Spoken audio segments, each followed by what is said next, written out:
Omar Da Fonseca a donné son avis sur ce PSG nouvelle version sans Kylian Mbappé. On va voir tout ça dans cette vidéo. Salut à tous les gars, c'est Azial. Aujourd'hui, on se retrouve pour une nouvelle vidéo. On va parler un petit peu encore une fois du nouveau Paris Saint-Germain. On va revoir et reparler de ce bilan par rapport au PSG version sans Kylian Mbappé, le PSG version Luis Enrique, donc le PSG de cette année. On va reparler des matchs en Ligue des Champions, on va reparler des matchs en Ligue 1, du jeu proposé. On va reparler aussi de Mbappé, parce que du coup, c'est ça le problème, les gars. C'est que ce PSG de cette année est encore lié à Mbappé, parce qu'en fait, à chaque fois qu'il y a des choses qui dérangent, comme en ce moment, on peut le voir par rapport à la finition. Voilà, en ce moment, le sujet de la finition, c'est un sujet qui prend beaucoup de place autour du PSG, à juste titre, hein, à juste titre, parce que bon, on le remarque, hein, même en Ligue 1, ces derniers temps, il y a un réel souci de finition. Est-ce que c'est par rapport à la confiance? Est-ce que c'est par rapport à la qualité des joueurs? On pourra développer sur ça un peu après, mais du coup, ces soucis-là, malheureusement, permettent à ceux qui voilà, n'aiment pas Luis Enrique ou même ceux qui estiment juste, hein, peut-être que là Omar Da Fonseca c'est son avis de manière purement objective et de la façon dont il analyse le truc, peut-être que pour lui vraiment il a l'impression que il manque Mbappé, ou en tout cas il manque un joueur de la stature d'Mbappé au sein du Paris Saint-Germain. Avant que la vidéo commence, n'hésitez pas à la liker, commenter, partager et vous abonner, ça fait toujours plaisir et ça aide pour le développement de la chaîne. On va voir aussi d'autres actus du PSG dans cette vidéo, ne vous inquiétez pas. Donc on commence par la déclaration de Omar Da Fonseca sur le PSG sans Mbappé, parce que ça va être le sujet un petit peu principal de la vidéo. Il a dit oui, évidemment qu'il manque. Il manque parce qu'il n'y a pas le joueur avec ses statistiques. Si on pense que Dembélé va marquer 15 buts, ça n'est pas vrai. Bon, sur le Dembélé qui va marquer 15 buts, son début de même s'il a énormément raté. En fait, c'est ça le truc qui est un peu paradoxal dans ce début de saison, c'est que le PSG dans ce début de saison fait un meilleur début de saison que l'année dernière, que ce soit en termes de buts inscrits, buts encaissés, points, victoires, tout. Il n'y a que en Ligue des Champions où bah forcément là t'es à une victoire, un nul, une défaite. Mais après l'année dernière, je crois que t'étais aussi à une victoire, un nul, une défaite parce que non, t'étais à deux victoires et une défaite parce que t'avais perdu contre Newcastle, mais t'avais gagné contre Milan et contre Dortmund. Donc t'es un petit peu moins bien en Ligue des Champions, mais en Ligue 1, t'es bien mieux. Et en termes, comme j'ai dit, de buts encaissés, buts inscrits, points, victoires et tout, t'es largement au-dessus. Enfin, largement au-dessus. En tout cas, t'es au-dessus du PSG de la saison dernière. Mais en même temps, le problème qu'il y a, c'est que l'année dernière, t'avais l'impression qu'en fait, les occasions que t'avais, tu les mettais. C'est juste que l'année dernière, le PSG a peut-être mis un peu plus de temps à se roder. Et globalement, le PSG, pour moi, l'année dernière, était moins fort dans le jeu, en fait. Cette année, on est meilleur dans le jeu. On se procure plus d'occasions, on en subit moins. Mais le problème, c'est qu'on se procure beaucoup plus d'occasions, mais on en rate beaucoup plus. En fait, c'est pour ça que le truc de stats là qu'on voit depuis le début de saison, comme quoi le PSG a mis 29 buts et je crois l'année dernière au même moment, je crois on était à 21 ou 22. Donc on a 7-8 buts de plus que l'année dernière, sauf que cette année, si tu regardes un petit peu les XG, les stats de tir et tout, on est mais limite deux fois supérieur à l'année dernière. Donc t'aurais dû mettre limite deux fois plus de buts. Là, pour vous donner un titre de comparaison, le PSG est à 29 buts en Ligue 1, alors que le PSG a des stats similaires au Barça d'Hansi Flick. Le Barça d'Hansi Flick, c'est encore un cran dessus, mais le PSG est pas si loin que ça quand tu regardes les XG, les stats et tout. Donc le PSG devrait s'approcher des stats du Barça d'Hansi Flick en termes de buts marqués. Et le Barça d'Hansi Flick, pour titre informatif, c'est 50 buts hein, dans ce début de saison en championnat. C'est exceptionnel. Franchement, c'est exceptionnel. Ils sont à 50 buts. Je sais pas si on se rend compte, ils sont à... Bref, de toute façon, le Barça, on va refaire une vidéo, ne vous inquiétez pas. Parce qu'en plus, ils ont gagné hier. Le match était encore très spectaculaire, très plaisant à voir. Avec les hors-jeux et tout. Bref. Donc ce PSG rate beaucoup.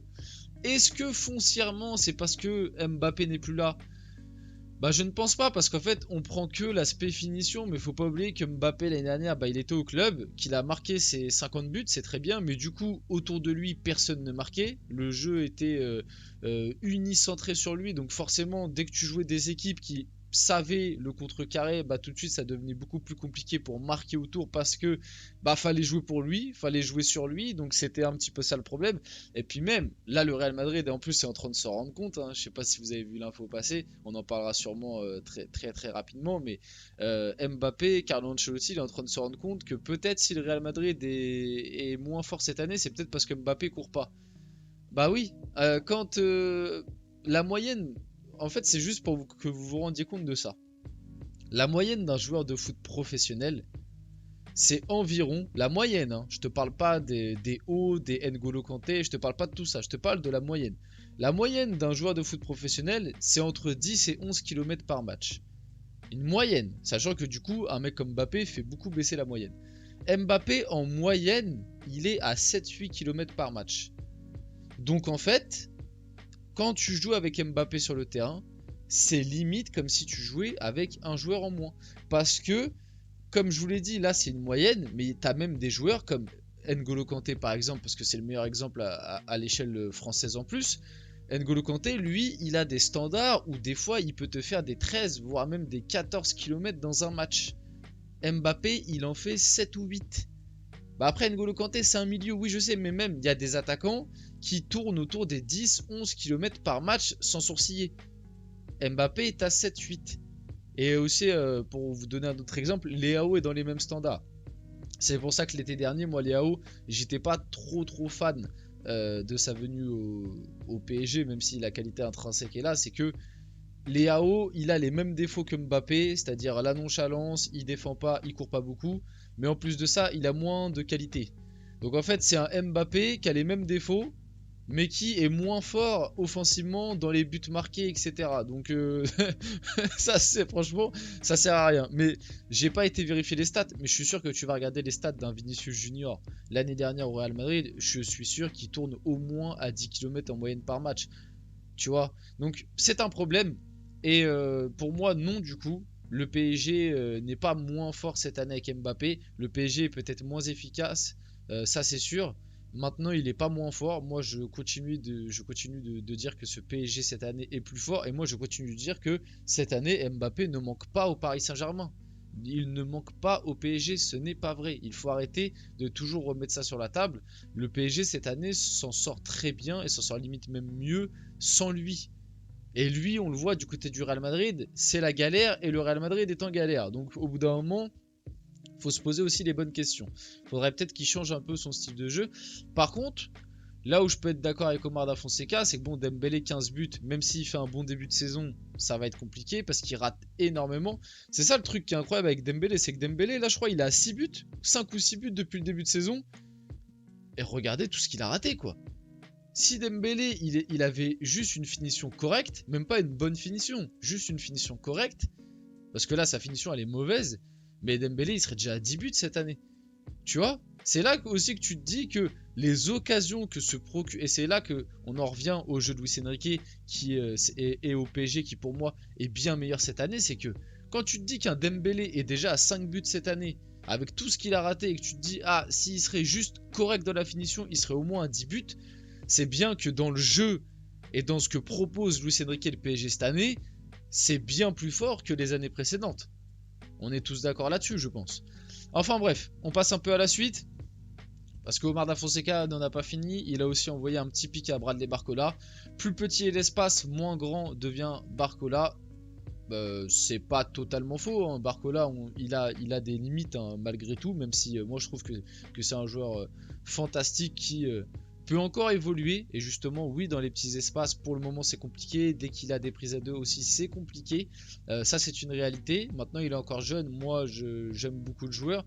Je sais pas si ça deviendra un crack, mais je pense que ça peut devenir un très bon joueur. C'est déjà un bon joueur, mais ça peut devenir un très bon joueur.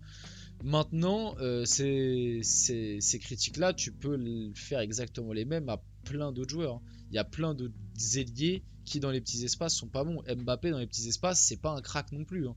Donc, bon, la pique envoyée à Barcola, je la comprends pas trop, honnêtement. Luis Enrique est très satisfait de la performance parisienne face à Lens. Je suis très content de ce que réalise mon équipe. On est ravis avant la Ligue des Champions. J'ai débriefé le match, si ça vous intéresse, voilà. On a manqué de finition encore une fois, on a manqué dans le dernier geste, mais c'est vrai que le match a été quand même maîtrisé, même si à 10 contre 11 on s'est fait un peu peur à des moments. Mais voilà, n'hésitez pas à aller voir le débrief si vous voulez en voir un peu plus. Luis Enrique a aussi déclaré: je me sens très bien ici, je suis de plus en plus à l'aise au sein du club, je suis quotidiennement en contact avec Luis Campos et nous en sortons très bien, j'espère continuer ici. Prolongation de Luis Campos qui est annoncée d'ailleurs. Peut-être que j'en ferai une vidéo dans pas longtemps, mais ouais. Autant Luis Enrique, je suis content si dès que la prolongation pardon, sera annoncée. Luis Campos, je suis un peu moins fan. Et du coup, semaine de Ligue des Champions, on va jouer l'Atlético. Le PSG, l'équipe française la moins bien classée au classement de cette Ligue des Champions. L'Atlético, le Bayern et Manchester City arrivent. Il va falloir absolument gagner face à l'Atlético. Et j'espère qu'on va l'emporter. L'Atlético en plus fait un très mauvais début de saison. J'ai hâte d'attendre ce match. Enfin, j'ai hâte de voir le match plutôt. On arrive sur la fin de cette vidéo, j'espère qu'elle vous a plu. Si c'est le cas, n'hésitez pas à la liker, commenter, partager, vous abonner. Les gars, c'était Asial et on se retrouve très rapidement pour une prochaine vidéo.